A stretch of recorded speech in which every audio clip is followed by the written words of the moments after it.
प्रिय विश्वासियों, आज का सुसमाचार संत लूकस रचित अध्याय 10 वाक्यांश 33 से 37 तक लिया गया है, जिसमें पड़ोसी प्रेम, दया, करुणा के बारे में बताया गया है कि पड़ोसी प्रेम क्या होता है। एक शास्त्री था जो ईसा से परीक्षा लेने के लिए एक सवाल करते हैं कि मेरा पड़ोसी कौन है। तो ईसा ने एक दृष्टांत सुनाकर उसे समझाने का कोशिश किया। ईसा ने कहा कि एक व्यक्ति था और वह व्यक्ति यरूशलेम से यरीको जा रहा था। रास्ते में डाकुओं ने उसे पकड़ लिया, मारा और घायल किया। अधमरा छोड़कर वे डाकू वहां से चले गए। अब कुछ देर के बाद यहाँ 3 व्यक्तियों का चरित्र सामने आता है। पहला व्यक्ति याजक और दूसरा व्यक्ति लेवी और तीसरा व्यक्ति था एक समारी। सबसे पहले याजक आते हैं, देखते हैं उस घायल व्यक्ति को और देखकर आगे कतरा कर आगे चले जाते हैं।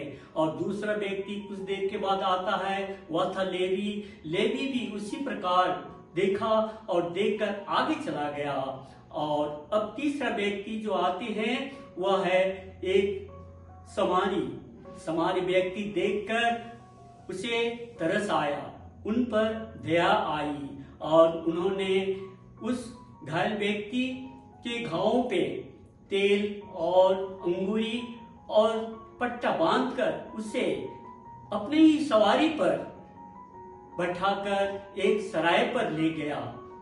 जहां पर सराय मालिक था, उस सराय मालिक से समारी ने कहा कि इस घायल व्यक्ति का सेवा और देखभाल अच्छी तरह से करना जब तक यह ठीक न हो जाए। और दूसरे दिन वह समारी व्यक्ति आगे चला गया और जाते समय उसे 2 दिनार दिया और कहा कि इस व्यक्ति का सेवा जारी रखना और जब मैं वापस आऊंगा तो जो भी आपका खर्चा होगा उसको मैं पूरा दे दूंगा।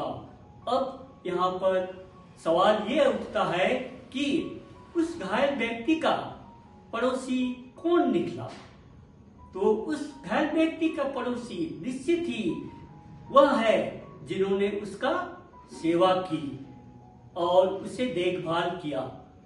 अब हम विश्वासियों के लिए यह संदेश है कि क्या हम लोग अपने पड़ोसी को प्रेम करते हैं, सही में उसका हम लोग देखभाल करते हैं। अब हमें जो है ये विचार करना है कि क्या हम लोग उस समारी व्यक्ति के समान जहां कहीं भी रोड पे घायल पड़े रहते हैं दुर्घटना के द्वारा, तो क्या हम लोग उसे उठाते हैं, उसकी देखभाल करते हैं या नहीं। नहीं तो ऐसा होता है कि जब तक पुलिस आती है तब तक जो है उसे कुछ नहीं करते हैं। सब यही कहते हैं कि कौन पंगा लेगा, यानी कौन मुसीबत में पड़ेगा पुलिस के चक्कर में।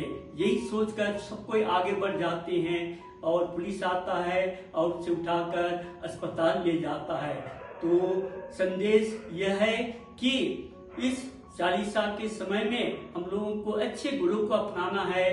प्रेम, दया और मदद के गुणों को अपने दिल में उतारना है, ताकि हम लोग ईश्वर को अच्छी तरह से प्रेम कर सकें और ईश्वर की इच्छा इस पृथ्वी पर स्थापित हो सके। आमीन।